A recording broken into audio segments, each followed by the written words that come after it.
الحضارة المصرية هي الحضارة الأقدم في التاريخ، ومش الحضارة السومرية العراقية زي ما كل الناس فاكرة.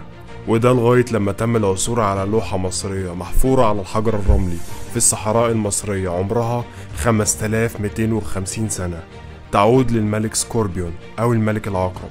هو آخر ملوك مصر العليا، واللي حكم صعيد مصر قبل توحيد الشمال والجنوب على يد مينا نارمر، وتم تقييمها على إنها أقدم من لوحة ملحمة جلجامش التابعة للحضارة السومرية العراقية.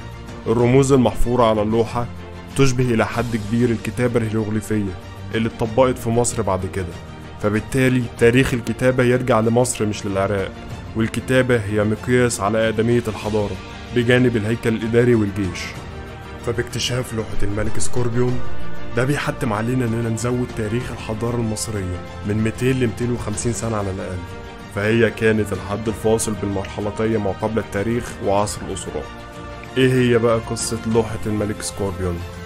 اللوحة دي تم اكتشافها على ايد الدكتور جون كولمان دارنيير عالم المصريات.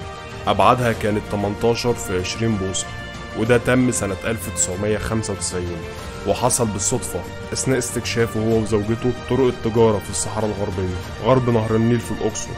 وبعد دراسة الحفريات والصخور المحيطة باللوحة أثبتوا تاريخ وأقدميتها علميا، والرموز اللي عليها بتحكي عن انتصار الملك على الفوضى وتوحيد مملكة الجنوب تحت رايته وحكمه كإقليم نظامي.